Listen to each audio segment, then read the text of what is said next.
Mental toughness is important. I think it's the most important skill somebody could learn.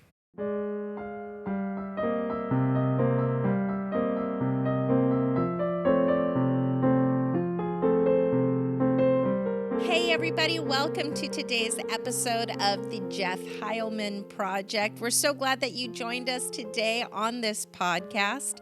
You know, today's subject is something that's near and dear to our hearts. We're very passionate about it. Very close to my heart. I think, honey, in lieu of the recent current events and the assassination of Charlie Kirk, along with the hundreds of thousands of witnesses to the memorial, I think what we really got to witness was mental toughness in action.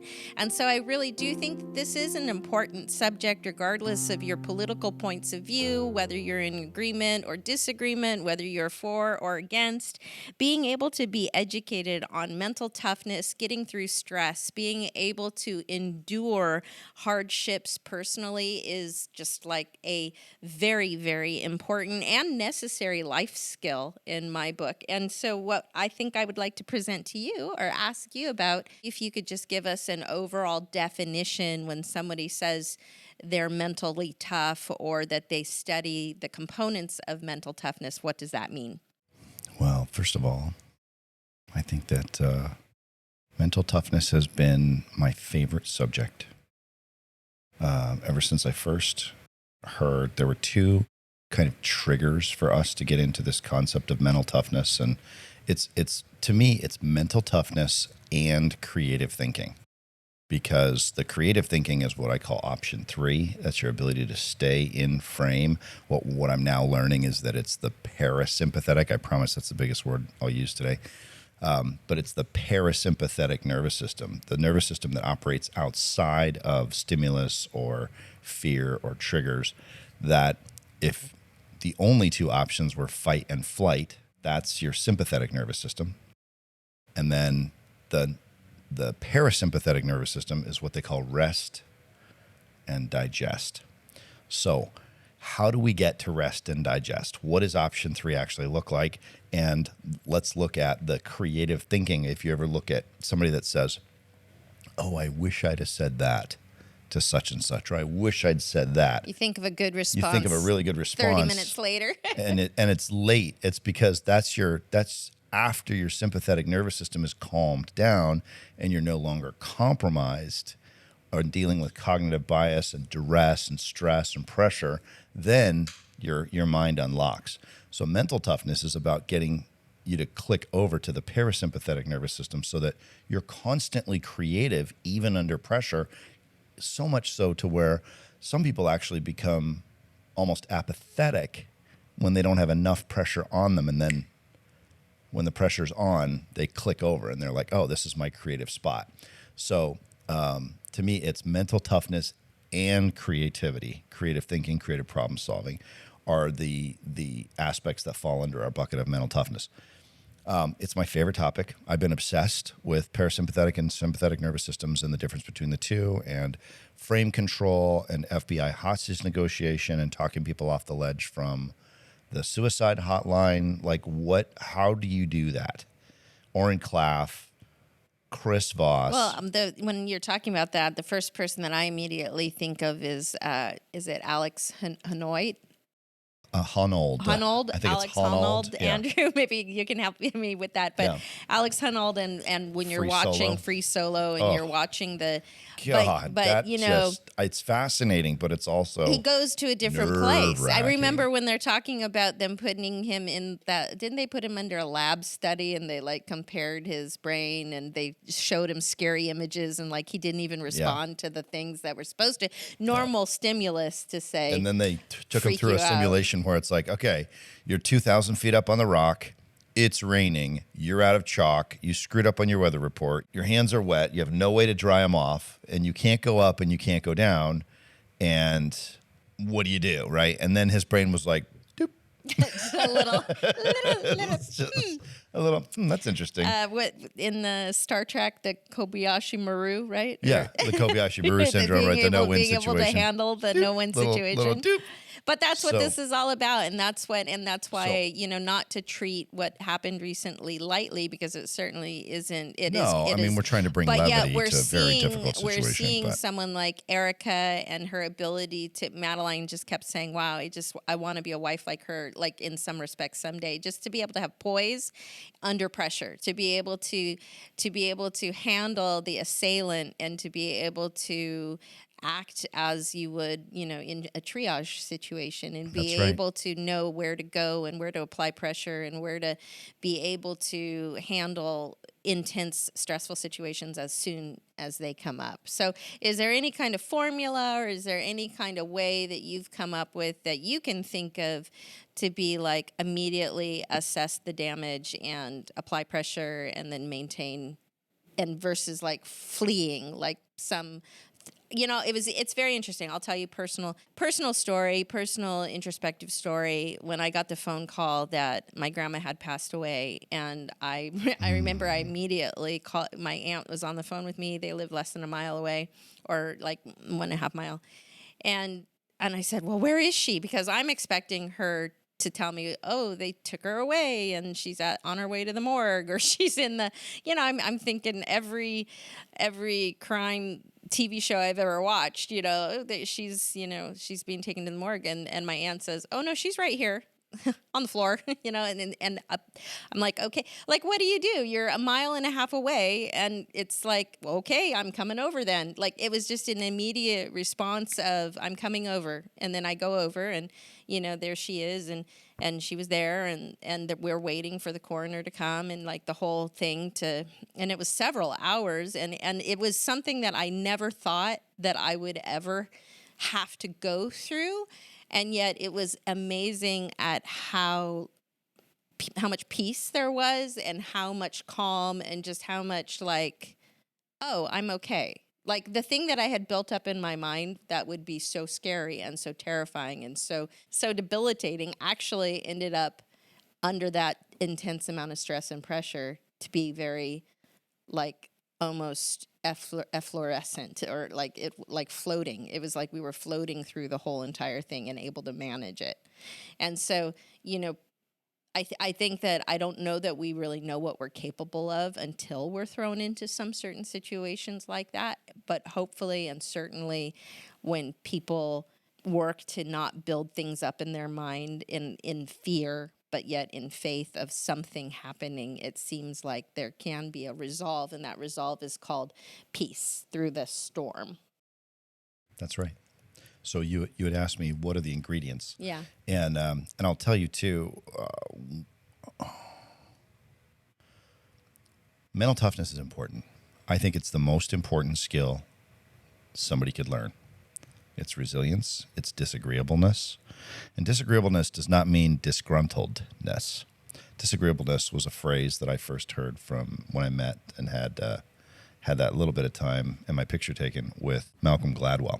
Disagreeableness is the force of will to say, I understand that you don't understand me or my position, but this is what needs to happen. It's for the greater good. There's people whose lives are going to be saved. And the example he uses was the guy who created the multi-chemical cocktail for chemotherapy, which now saves hundreds of millions of people a year. Because they had to test it on. Because they had to test really it on sick kids who were so sick they were going to die. Yeah. And he said to the hospital, and the hospital's like, it's not humane. The kids aren't going to recover. He's like, they're dead anyway. Yeah. If you have parents who have kids who are dead anyway, and you have a chance to save their life, and you don't put that kid through whatever you've got to put him through to try to save him, shame on you. And they tried to have him disbarred, or I don't think that's like a legal term, but have his license revoked and have his lawsuit, malpractice insurance taken away, and just like everything that he could do to try to mess with this guy. And he's like, yeah, well, they're dead anyway, and we all know that. So what's your problem? And is it inhumane? It's not inhumane if you end up saving hundreds of millions of lives and the parents agree. Mm-hmm. And you increase the kids' chances of dying, because right now their chance of dying is 100%. So when you look at things that the angles of common sense, but in the court of public opinion, they're not common sense at all, that requires a grittiness, a disagreeableness, and some might say a mental toughness quotient, more than just an emotional quotient, a tough emotion quotient. So it's one of the 5 pillars of teaching for our kids. Basic double entry accounting and simple math skills so that the kids can count all their money that they're making from their social media stuff. The ability to read for comprehension and empathy, input, teamwork and team building, leadership, communication for influence and scale through social media. Most of our kids are streamers and do YouTube channels or produce podcasts or what have you. And mental toughness is the 5th one. Those 5 pillars are the things that we care about. And you know, nothing wrong with public school. I'm sure people enjoy public school all over the world, and I'm not here to bag on it. But when we made a decision, hey, we're going to take the most valuable thing to us in our lives, which is these kids, and just like buying a house, you say, okay, here's your disclaimer. Buy a car, here's your disclaimer. Buy a Walkman, an iPod, AirPods, or anything. There's a disclaimer. This is what you're getting. This is how much it is, right? But nobody ever tells you what the disclaimer is for public school, and yet we're putting our biggest asset, most valuable thing to us is our kids.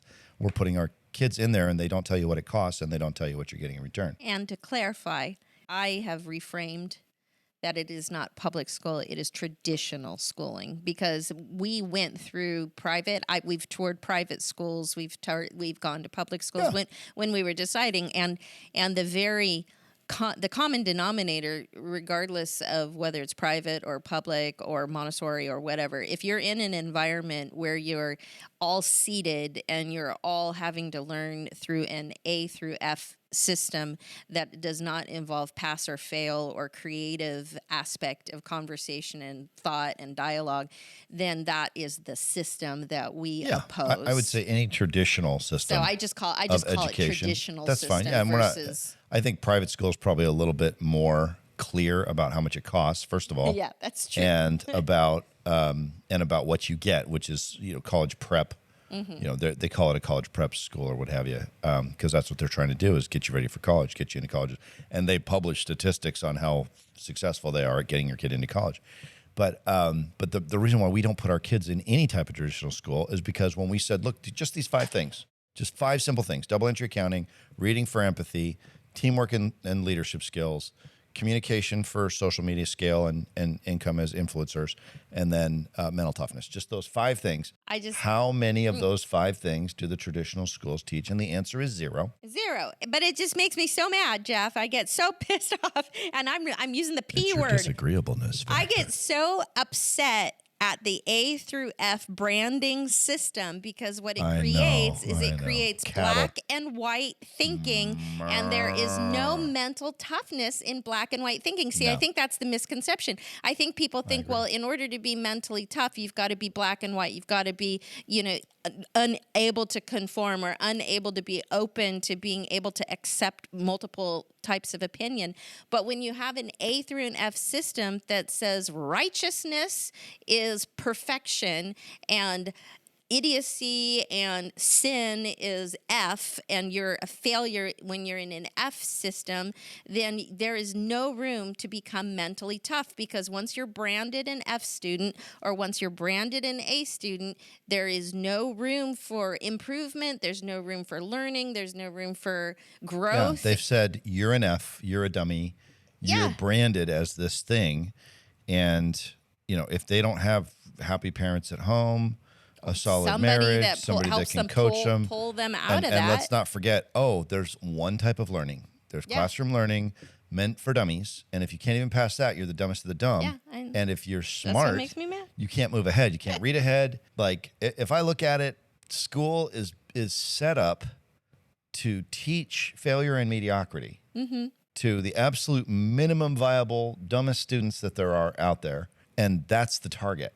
I love education. And our kids, we have 3 kids in college right now, and I am Almost all 4, for 'cause learning Jeff will be and in 4. application, especially like looking at Andrew and his desire to go into film. It's like it's a trade school for him, because there is technology and software, and there is so much new that goes straight to the school systems Yep. first that you can learn. Man, I'm all for ongoing learning, higher levels of education. Joseph's getting a bachelor's degree in psychology. Madeline's going for arts and like creative learning and things like that.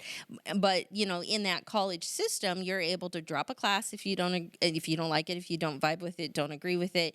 You're able to be open to having pass fail instead of A, B, C, D, E, or whatever. Which I like pass fail, because life so is pass fail. Absolutely. So like there's so much more freedom when it comes to the college, the junior college and the college system. It's very sad, and I do believe that we need for reform, especially if we're going to build mentally tough adults, that if you're going to spend 12 years K through 12 in a system of sorts, there needs to be a reformation in creating more mentally tough Yeah, I agree.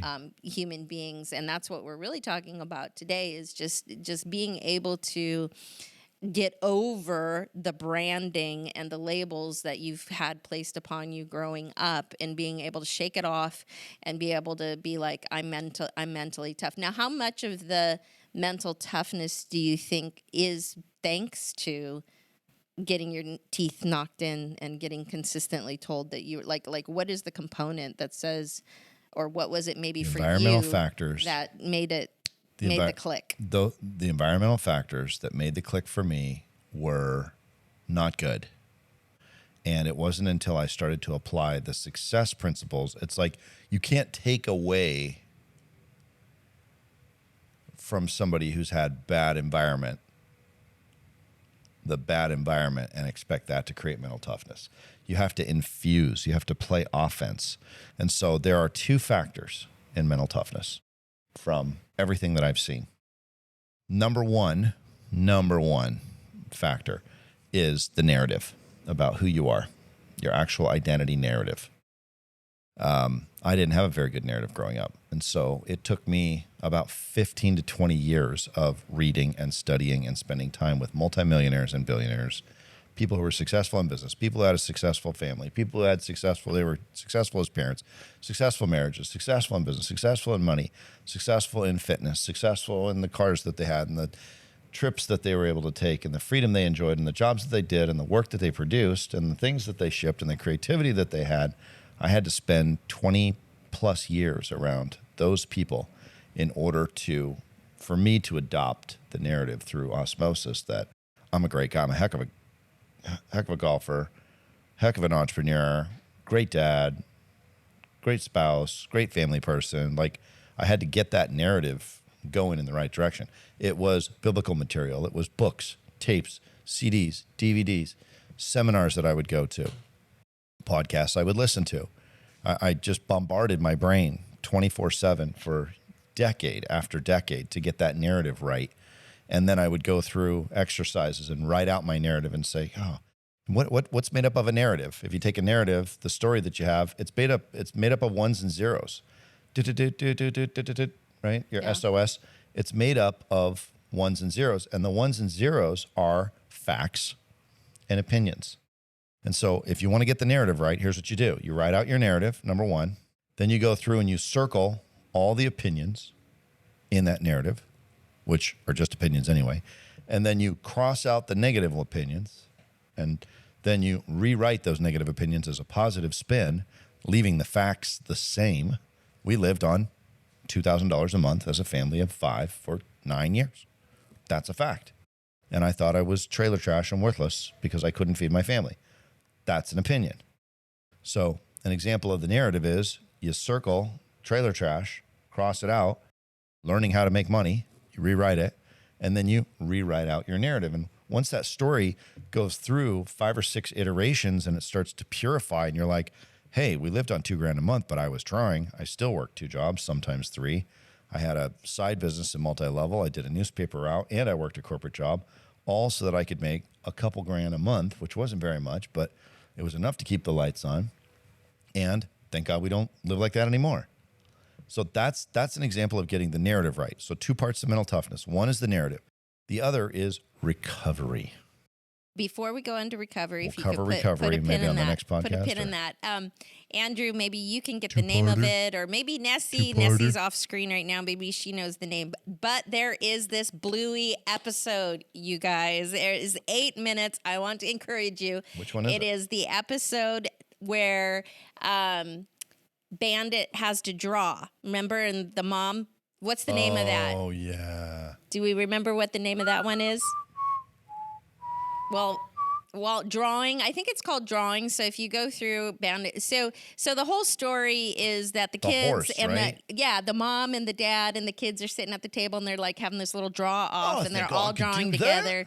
together, and so Chili, who had a really encouraging upbringing where her mom told her like how awesome of a drawer, she was 8 years old and she took her horse and she's like, that's really, you're right, it's not very good, but for an 8-year-old, it's great. And you just need to keep drawing, and so she kept drawing. She got better and better and better, but Bandit couldn't loved to draw cars, but then somebody came along and said that he was terrible at drawing Poo-poo on cars. you, And yeah. so because of the narrative that Bandit had, and they're all sitting at the table and they're all drawing together, he's just like, I'm not a very good drawer. Not a very good drawer. And they're like, well, let's just try anyway. And so this entire episode called Drawing will have you crying by the end, It like is Bluey a always does. tearjerker Bluey Like episode. Bluey always It does. makes you sad, but it's yet so you sweet. see the different dynamics between personal narrative and mental toughness, and how as you continue to reframe and continue to recreate and continue to try, like what you did at that time wasn't very good, but for where you were, it was the best you could do, and you produced the best product for that time and for that season that you were in. People have heard this so many times. And I love taking trite sentences and making them untrite. Like looking at why is something cliche and then looking at it from another angle so that what's cliche is no longer cliche. And one example of the mental toughness narrative for that is the cliche, what would you do if you knew you couldn't fail? Mm-hmm. And I always looked at that and said, F that. I feel like I'm failing all the time. I don't like it. I'm not enjoying this process. The real question is, what do you have to do to get to the point where you feel like you couldn't fail? And that is the answer that we get from upgrading the actual narrative. Take the time to actually dissect the narrative and realize I was raised in a family with a bunch of drugs and adultery and horrible situation with kids going to jail. In my family growing up, and it was really rough. It was really hard and very painful. But all of those things were lessons for me of what not to do. They taught me to be afraid of disappointing authority and to want to work hard. They also gave me the understanding that just because that's where you come from, that doesn't determine your narrative. That only determines the environment that you come up with. The environment will lean into the narrative, but ultimately our narrative is up to us. And once we start to retool that narrative, once we start to say, hey, this program isn't working for me. The program, if your hardware in your mind is gravitating toward negative in order to keep you from dying, because your mind is not designed to make you successful, it's designed to keep you from dying. If you have a mind that's already negative focused and you have a narrative, you're putting punch cards into that computer that are focused on garbage and nasty and trash, it's going to focus your effort and attention on all things that are wrong, and you'll never build momentum. But if you can actually change the punch cards that go into your head and just take it from negative, really, really horrible, deathly afraid negative to like less negative, you'll actually start to improve the way that you think and feel about yourself, and you'll start seeing risk differently. You'll start taking risks that otherwise may not have been as risky, right? Or things that were seem a little more risky. I was listening to Andrew Tate earlier when I was at the gym, and he was talking about what is the cost of failure these days. Are you going to die of starvation? No, there's food banks. Are you going to die of, it's too cold outside? No, there's shelters. No, there's goodwill. There's free clothes. There's so much wealth at least in this country, and even in Romania and some of the Eastern Bloc countries. Most of the world has come up because of the internet. So the cost of failure is nothing. They're free spins on the wheel of fortune of Mulligan. life.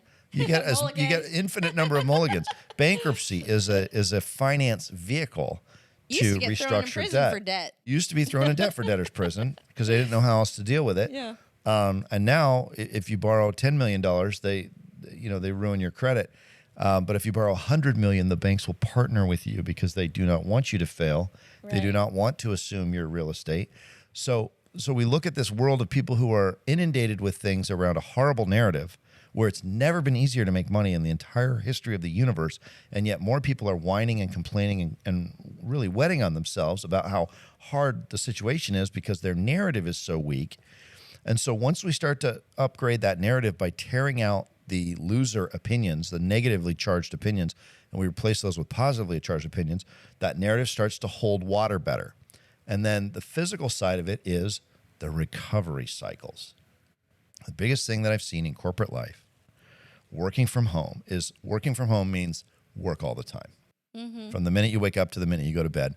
And I had an email today about a customer issue that the CEO sent to me and my manager and her manager and her manager. She emailed, hey, you got this? I didn't look at it. I was at the gym working out in the middle of the day. And some people would say, how could you go to the gym and work out in the middle of the day when you have a job to do? Well, I started working my job at 3:30 this morning. I was at the gym at 1 in the afternoon. So taking a lunch break after 10 hours of work seems reasonable to me. I didn't get it. I'm not checking email at work at all. Sometimes during the day at all. Sometimes for days at a time, I don't check email. And she sent me a Teams message, texted me, called me, all within an hour. Aren't you going to respond to this email? I'm like, I got an email. Let's look at it. The email was nothing urgent. It was sent from the CEO. There were some questions on it. I would have gotten to it eventually. It was nothing urgent, but she thought it was urgent, and she wanted me to think it was urgent, and I didn't because it's not, and I took care of it. And that's an example of I was in the middle of a recovery cycle so I could continue to be the emotional leader that I am at work, that my manager and her manager and her manager and her manager all depend on me as the top sales rep in the company. And the reason why I'm able to carry such a strong load of emotional weight and burden is because of the fact that I've got a bulletproof narrative today, and I spend almost all of my time recovering, sleeping for physical, exercise for physical, hydration, walking, stretching, eating proper diet, getting the right amount of sleep, doing sleep studies, doing breathing exercises. That's just the physical side. Then there's meditation for the mental side. There's prayer, Bible study every morning. For the spiritual side, going to church, going to Bible study and going to church. And then the emotional side, friends, extracurricular, social activities, family stuff that we do. And I'm recovering almost all the time because the burden that I carry is pretty robust. So net, as we wrap up on this, everybody, I just want you to know that mental toughness is a formula.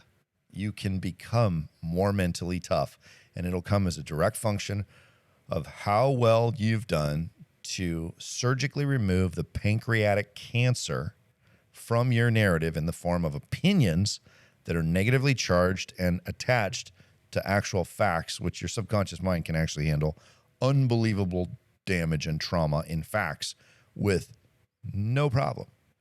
But it's only that, hey, these horrible things happen, and because of that, you're trailer trash. That trailer trash comment is an opinion. When that opinion is hooked to the fact of you grew up in a trailer park or your parents did drugs or whatever, then it believes the negative opinion. And that's where we start effing ourselves with regard to the storyline. And then the other side of it is the recovery. Are you stretching? Are you limber? Are you walking? Do you have some sort of a health app on your phone that you can track the number of steps, the quality of your sleep, the breathing, the O2 levels, your hydration levels, your glycemic index? Are you diabetic? Do you have proper pulse? Do you have proper blood pressure? You got to track that stuff. I was at the gym, I don't know, 4 or 5 times in the last 7 days. Like, I'm feeling great. I'm 50. I've never felt as good as I feel right now. My hormones are in balance. I'm You got sleeping better. That watch that helps you sleep. I'm doing my sleep study on my Apple Watch, which is free. It's free. If you have an Apple Watch, it's free. You already have the technology to do a sleep study, and I've already made some changes. And my sleep is getting better, which means my recovery is getting even better. Mental toughness is a function of recovery of mental, spiritual, physical, and emotional recovery loops that we run on a daily basis in our lives, and getting that narrative upgraded. And if you do those 2 things, your ability to focus, be present, take bigger risks, make better decisions, handle trauma, and handle the emotional weight of everybody in the organization that you work with, and people will start coming to you and bringing you their problems, and you'll start solving problems at scale, and you'll get more influence and more promotions and make more money than you ever dreamed of making, as a function of moving that mental toughness quotient in the right direction. Talk to us, send us messages. We'd love to hear from you. And we just want you to have the most blessed and mentally tough life that you possibly can. We know you can do it. Thanks We for being with us, believe in you. everybody, and the Jeff Heilman Project. We'll see you next time. Bye.